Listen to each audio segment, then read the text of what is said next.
మీ personal interviews మరియు వ్యాపార ప్రకటనల కొరకు ఈ నెంబర్ ని సంప్రదించండి। आंध्र प्रदेश में विजयवाड़ा में अभूतपूर्व संकट की स्थिति है। ऐसा पहले कभी देखा नहीं गया। एक साथ 400 मिलीमीटर बारिश और उसके कारण जल प्रलय की स्थिति उत्पन्न हुई। बुढ़मेरू में कई ब्रीच हो जाने के कारण और अनपेक्षित पानी आने के कारण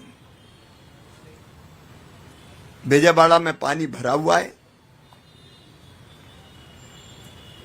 अभूतपूर्व संकट की स्थिति है।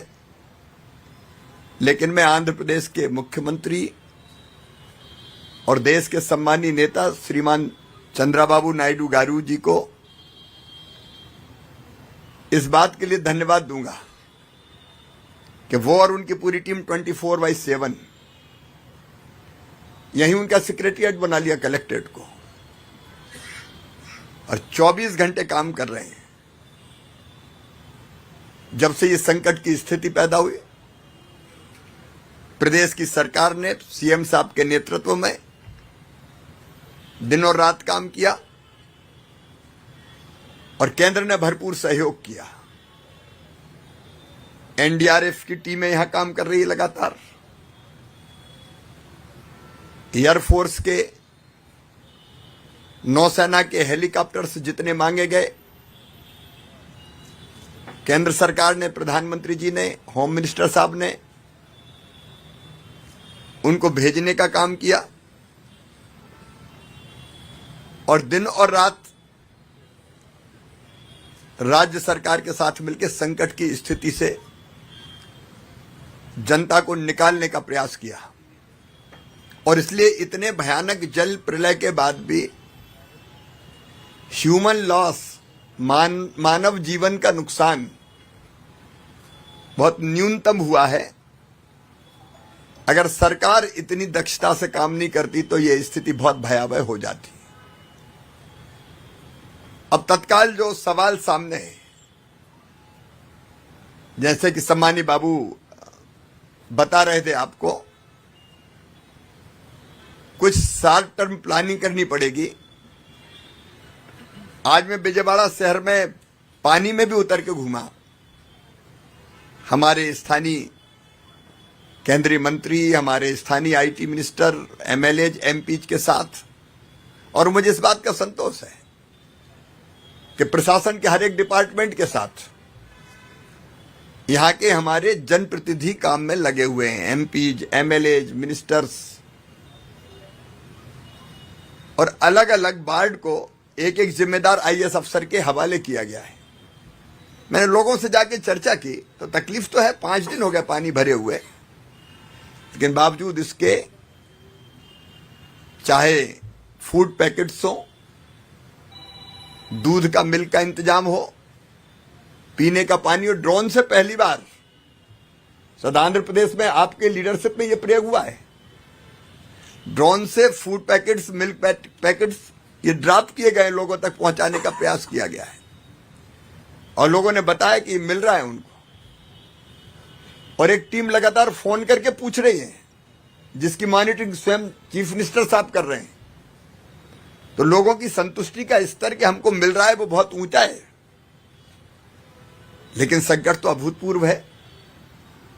जहां से पानी निकल गया है वहां युद्ध स्तर पर सैनिटेशन का काम, जो घरों के अंदर मलबा है, मड है, उसको साफ करने का काम, पानी से धोने का काम भी लगातार हो रहा है।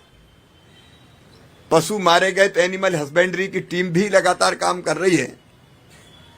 और जो बुढ़मेरू ब्रीच है, जल्दी वो बंद हो, उसके लिए आर्मी, जैसा आपने बताया, कॉल की गई है और वो जल्दी पहुंचने वाली है। क्योंकि उस पानी का, जब तक वो पानी बंद नहीं होगा तो ये संकट यहां बना रहेगा और कुछ प्रश्नों पे और विचार करना पड़ेगा। जैसे आपने कहा, प्रकाशम बैराज 17 ईयर्स पुराना है, 70 साल, 70। लेकिन उसमें से कितना पानी डिस्चार्ज होगा उसकी सीमा पहले तय थी, लगभग 11 लाख क्यूसिक 11.9। लेकिन 12 लाख के ऊपर पानी एक साथ आगे मैंने टकराई हुई बोट देखी, वो तो बड़े संकट से बच गए। और इसे टेक्निकली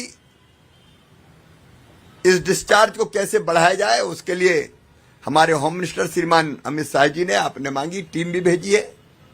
तो कुछ तो ऐसी जो लॉन्ग टर्म प्लानिंग करनी होगी, जैसे प्रीवियस गवर्नमेंट के समय बड़मेरू के आसपास ही जो माइनिंग हुई, इलीगल माइनिंग हुई, उसके कारण भी नुकसान पहुंचा और उसके कारण ब्रीच, वो बड़ा कारण एक ब्रीच होने का।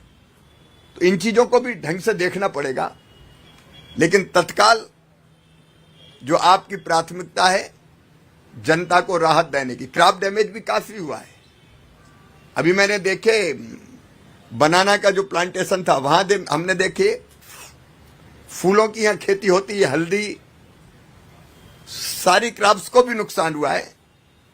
और जो प्रारंभिक अनुमान है क्रॉप्स का वो भी 1.8 लाख हेक्टर में हुआ है, लगभग 2 लाख किसान प्रभावित हुए।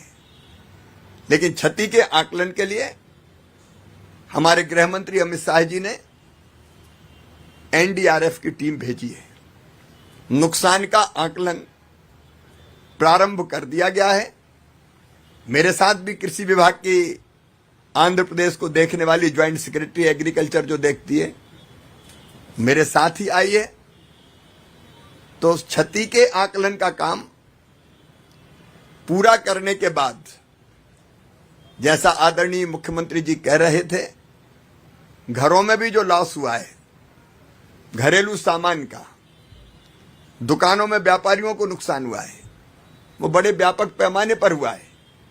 और घर रोजमर्रा की जरूरत की जो चीजें थी, टीवी, फ्रिज से लेके घरेलू सामान तक, गैस की टंकी से लेके काफी व्यापक नुकसान हुआ है। राज्य सरकार पूरी संवेदनशीलता के साथ काम कर रही है। मैं प्रधानमंत्री जी के निर्देश पर आया हूं। केंद्र सरकार ने भी हर संभव सहयोग किया है, मदद की है। और आगे भी क्षति के आकलन के बाद, पिछली सरकार ने कई गलतियां की, जैसे फसल बीमा योजना के प्रीमियम को पिछली सरकार ने जमा ही नहीं किया, और इसलिए प्रधानमंत्री फसल बीमा योजना का लाभ किसानों को नहीं मिला। लेकिन अब ये सरकार, बाबू की सरकार, एनडीए की सरकार, फसल बीमा योजना के प्रीमियम से लेके जो औपचारिकताएं बाकी वो भी पूरा करेगी। तो हम क्षति के आकलन करके फसल बीमा योजना का लाभ भी मिले और जो बाकी नुकसान हुआ है उसका आकलन करने के बाद जो केंद्रीय टीम आई है वो भी आकलन करेगी। और आंध्र प्रदेश की सरकार के साथ मिलकर अभी भी हम काम कर रहे हैं और मिलकर जनता को राहत देने में कोई कसर नहीं छोड़ेंगे। क्योंकि हमारा मानना है, प्रधानमंत्री नरेंद्र मोदी जी ये मानते हैं कि जनता की सेवा ही भगवान की पूजा है। तो संकट के समय जनता की सेवा करना ये एनडीए की सरकार का धर्म है, केंद्र का भी और राज्य का भी। और इसलिए उसमें भरपूर सहयोग केंद्र सरकार आंध्र प्रदेश की सरकार को करेगी और हम मिलकर इस संकट के पार अपनी जनता को ले जाएंगे। टेक्निकल इश्यूज पर एक्सपर्ट्स की रिपोर्ट्स के बाद उस पर भी हम लोग आगे कदम उठाएंगे ताकि कोई लॉन्ग टर्म जो मेजर्स हैं, ऐसी कृष्णा नदी के कारण में जो फ्लड आता और परिस्थितियां पैदा होती है वो भी उठाए जा सकें। मैं कल सवेरे भी क्रॉप के डैमेज को एक गांव में जाके देखूंगा और किसानों से भी वन टू वन चर्चा हम करने का प्रयास करेंगे। मैं आश्वस्त करता हूं कि श्रीमान चंद्रबाबू नायडू गारू जी के नेतृत्व में प्रदेश सरकार बेहतर से बेहतर काम करेगी और केंद्र सरकार पूरा सहयोग करेगी और इस संकट के पार जनता को निकाल के ले जाएंगे। धन्यवाद।